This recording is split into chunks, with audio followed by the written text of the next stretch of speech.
हर्षित landmark, सपनों का घर जैसा आप चाहते हैं हम बनाते हैं। 1, 2 एवं 3 BHK ready position flats. Call 9827 321 321।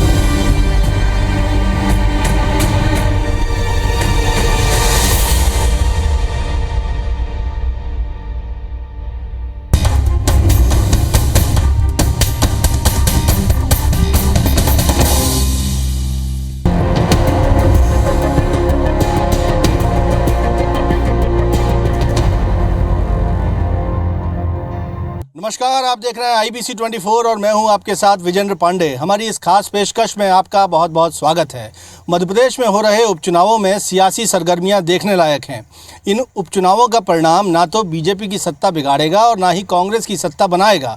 बावजूद इसके ये उपचुनाव कांग्रेस और बीजेपी दोनों के लिए प्रतिष्ठा का प्रश्न बने हुए हैं, क्योंकि इनके ज़रिए मिशन 2023 से पहले प्रदेश की जनता का जनादेश भांपने की कोशिश है। यही वजह है कि कांग्रेस और बीजेपी दोनों के दिग्गज इन उपचुनावों को जीतने के लिए एड़ी चोटी का जोर लगा रहे हैं और कुछ सीटों पर कांटे की भी टक्कर है। और ऐसी ही सीट है सतना जिले की रैगांव, या कांग्रेस की कल्पना वर्मा से है और सियासी जोर आजमाइश यहाँ पर भी जारी है। तो आइए देखते हैं रैगांव में क्या कर रहे हैं इन दोनों ही दलों के ये प्रत्याशी।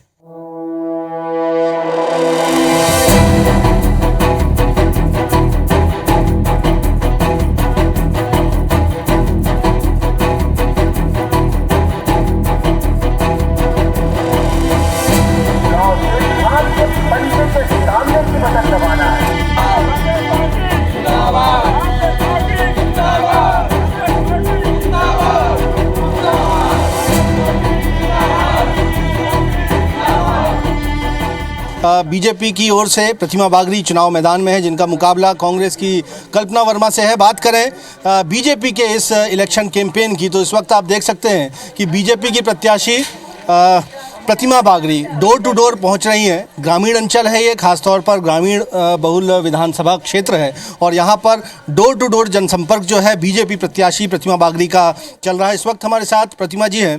आपसे सबसे पहले तो ये जानना चाहूँगा कि क्या फीडबैक आपको यहाँ से पब्लिक का मिल पा रहा है, वोटर्स का मिल पा रहा है? बहुत ही ज़्यादा प्यार और स्नेह लोगों का मिलता है। जहाँ भी जाती हूँ लोग गले से लगा लेते हैं और बहुत प्यार देते हैं। जनसंपर्क का तरीका भी हम आपका देख रहे हैं, एक कनेक्शन एस्टेब्लिश करने की भी कोशिश है आपकी। जी जी बिल्कुल, मेरा प्रयास रहता है कि उनके दिल में स्थान बना सकूं मैं, और सब लोग चाहते हैं कि वो मेरे पास ज़रूर आए, मेरे से ज़रूर मिले। मेरे बात व्यवहार को देखते हुए सबका यही मानना है कि मेरे घर ज़रूर आ जाए, उनको एक बार लेके आ जाए। तो डिमांड आ रही है आज की डेट में मेरे पास कि मेरे गांव नहीं आई हैं, उनको मेरे गांव भेजिए। मेरे घर नहीं आई, अगर गांव चली गई हो, गलती से किसी का घर छूट गया है, तो ये आता है कि उनको मेरे घर भी बुलाइए। इतना प्यार और स्नेह मिल रहा है। प्यार स्नेह आपको मिल रहा है, लेकिन यहाँ के इश्यूज़ की अगर हम बात करते हैं, डोर टू डोर जनसंपर्क तो आपका चल ही रहा है, लेकिन आधारभूत मुद्दों की अगर बात करते हैं, यहाँ पर बेरोजगारी या पलायन की स्थिति, जल संकट की बात करें, इन तमाम मुद्दों को लेकर कांग्रेस घेर रही है आपको? जी जी, तो ऐसा कुछ नहीं है, बहुत ज़्यादा पलायन नहीं है। लोग यहाँ रह रहे हैं, जो बेसिकली जॉब में हैं तो वही बाहर हैं और पलायन की स्थिति नहीं है। जल संकट को लेकर क्या कहेंगे कि बरगी का जो पानी आना था यहाँ पर वो पहुँचा नहीं, और कांग्रेस खास तौर पर ऐसा कहती है कि लंबे समय तक आप लोगों ने राज किया, यानी बीजेपी का शासनकाल यहाँ पर रहा, बीजेपी के विधायकों को जनता ने चुना, लेकिन हालात नहीं बदले। आपको भी मालूम है कि बरगी का पानी किन कारणों से नहीं आ पा रहा है, पर सरकार का पूरा प्रयास है कि 23 तक हम बरगी का पानी यहाँ ले आ लेंगे। 2013 का विधानसभा चुनाव अगर हम छोड़ें तो बीजेपी ने 2 दशक से ज़्यादा यहाँ पर इस कॉन्स्टिट्यूंसी को लीड किया है, और बसपा बहुजन समाज पार्टी 2013 में यहाँ पर आई थी। इस बार बसपा चुनाव मैदान में नहीं है, कांग्रेस इसे अपने फेवर में मान रही है। नहीं, ऐसा नहीं है, ये उनकी सोच है कि वो अपने फेवर में ले रही हैं, लेकिन अगर बसपा नहीं लड़ रही है तो वह हमें समर्थन कर रहे हैं और प्यार और स्नेह कह रहे हैं कि जैसे मेरा स्वभाव है उसको लेकर वह बिल्कुल कमल के फूल से जुड़ रहे हैं। ये उनकी सोच है कि उनसे जुड़ाव होगा या उनसे बीएसपी के लोग जुड़ेंगे, ऐसा है नहीं। प्रतिमा जी, इस मौजूदा दौर को पोस्ट कोविड एरा भी माना जा रहा है, जहां लॉकडाउन का दौर जनता ने लंबे समय तक देखा। महंगाई की भी एक मार है, खुद आपकी पार्टी के दिग्गज इस बात को कबूल कर रहे हैं, और कांग्रेस महंगाई के एक मुद्दे को लेकर भी चुनाव मैदान में है। तो इस चुनौती से कैसे निपटेंगे? देखिए, महंगाई का जो मुद्दा उठा रही है, ऐसा नहीं है जो चीज़ रेट बढ़े हैं तो वह उनके ज़माने में भी बढ़े हैं। जब 60 साल कांग्रेस की शासन राज किया है, तब भी पेट्रोल डीजल के दाम बढ़े हैं। 75 रुपये तक डीजल और पेट्रोल के दाम बढ़े हैं। तो ऐसा नहीं है, ये इकोनॉमिक स्टेटस है जो बढ़ रहा है और बढ़ेगा। चूँकि सैलरी लोगों की पहले 5,500 भी होती थी, फिर 5,000, फिर 10,000, आज की डेट में 50,000। तो सैलरी भी बढ़ रही है, उसी हिसाब से महंगाई भी बढ़ रही है। तो ग्रामीण क्षेत्र में आपको लगता है कि ये इशू बहुत ज़्यादा प्रभावकारी नहीं होगा? नहीं, जो उनकी बेसिक रिक्वायरमेंट है, अगर उनको फुलफिल किया जाए तो ये कोई बहुत बड़ा इशू नहीं है। सियासी तौर पर अगर चुनौतियां देखें तो आपके परिवार से भी जुड़े हुए बहुत से लोग जो थे वो टिकट मांग रहे थे। क्या आपको लगता है कि भीतरघात की कोई आशंका है, या निर्विघ्न चुनाव संपन्न आप अपने फेवर में करवा लेंगे? नहीं नहीं, चुनाव बिल्कुल निर्विघ्न होगा। टिकट के समय तो बहुत से लोग, सब लोग की, और होना भी चाहिए, सबको अपनी मांग रखनी चाहिए।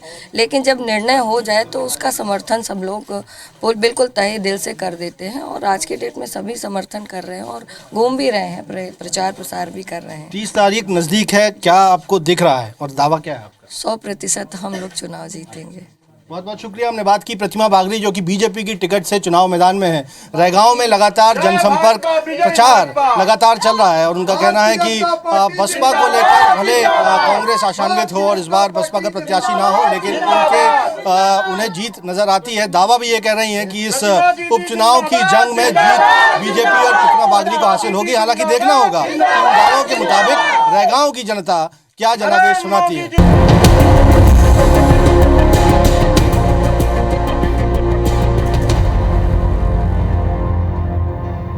चुनाव में कांग्रेस पार्टी की कर्मठ लोकप्रिय प्रत्याशी श्रीमती कल्पना वर्मा। मध्य प्रदेश में उपचुनाव का शोर तेजी पकड़ रहा है, और खासतौर पर सतना जिले के रैगांव सीट की बात करें तो यहाँ कांटे की टक्कर है। बीजेपी की प्रतिमा बागरी का मुकाबला कांग्रेस की कल्पना वर्मा से है, और इस वक्त कांग्रेस कैंडिडेट इस वक्त हमारे साथ हैं, जो कि लगातार जनसंपर्क कर रही हैं, डोर टू डोर जनसंपर्क कर रही हैं। और ग्रामीण क्षेत्र है ये, मुख्यतः रैगांव विधानसभा क्षेत्र, जहां पर उनकी ओर से गांव-गांव पहुंचकर जनसंपर्क किया जा रहा है। कल्पना वर्मा हमारे साथ हैं इस वक्त। क्या बड़े कोर इश्यूज़ हैं जिनको लेकर जनता के बीच जा रही हैं? यहाँ बहुत सारी समस्याएं हैं, जो कि रैगांव विधानसभा पूरे मध्य प्रदेश में सबसे पिछड़ी हुई विधानसभा है। यहाँ पर ना ही रोड है, ना ही नाली है, ना ही पानी है, ना ही बिजली है, और ना ही कॉलेज है, और ना ही स्वास्थ्य सुविधाओं के लिए हॉस्पिटल हैं, और जहाँ हॉस्पिटल बने भी हुए हैं तो वहाँ डॉक्टर नहीं हैं। कई सारी ऐसी मूलभूत सुविधाएं हैं जिससे रैगांव विधानसभा वंचित है। और किसानों के लिए सबसे बड़ी समस्या किसानों की है। आप देख रहे हैं कि किसान 10 महीने से वहाँ पर बैठे हुए हैं गाजीपुर बॉर्डर में। तो हर व्यक्ति किसान है ना, तो और किसान नहीं होगा तो हम लोग जीवन यापन कैसे करेंगे? जल संकट को लेकर एक बड़ा कंसर्न यहाँ पर रैगांव में रहा है। जनता से क्या वादा कर रही हैं आप? हमारे यहाँ 3 पंचवर्षीय से इलेक्शन जब हो रहे हैं तो सरकार हमेशा यही कहती है कि बरगी का पानी लाएंगे, लेकिन 15 सालों से अभी तक बरगी का पानी नहीं आ पाया। और हम लोग प्रयास कर रहे हैं कि जनता का आशीर्वाद मिलेगा तो ज़रूर हम इसको पूरा करने का प्रयास करेंगे।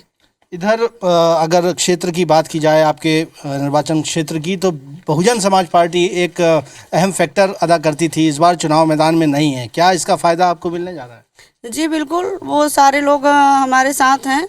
और चूँकि बहुजन समाज पार्टी जो है तो कांग्रेस का वोट बैंक ही है, और कांग्रेस और बहुजन दोनों बहनें हैं, एक छोटी एक बड़ी, तो वो दोनों साथ में मिलके ही काम करेंगे। बीजेपी अभी भी यहाँ पर हमने देखा कि पीएम मोदी का चेहरा, सीएम शिवराज की योजनाएं लेकर चुनाव मैदान में है और आशान्वित है जीत के लिए। क्या आपको लगता है कि ये चेहरे, ये मुद्दे, ये योजनाएं यहाँ पर काम करेंगी? नहीं, ऐसा कुछ भी नहीं है। यहाँ चुनाव ना तो मोदी जी लड़ रहे हैं, ना ही शिवराज सिंह जी लड़ रहे हैं। यहाँ चुनाव जनता लड़ रही है और जनता सीधे सरकार से चुनाव लड़ रही है और जनता जवाब देने के लिए तैयार बैठी हुई है और इसका निर्णय जनता को लेना है। 2 अक्टूबर को जनता बताएगी कि क्या उसने किया है। चूँकि वो इलेक्शन डे नज़दीक ही आ रहा है, बीजेपी भी दावा कर रही है लगातार जीत का। आपका दावा क्या है और उसके पीछे आधार क्या है?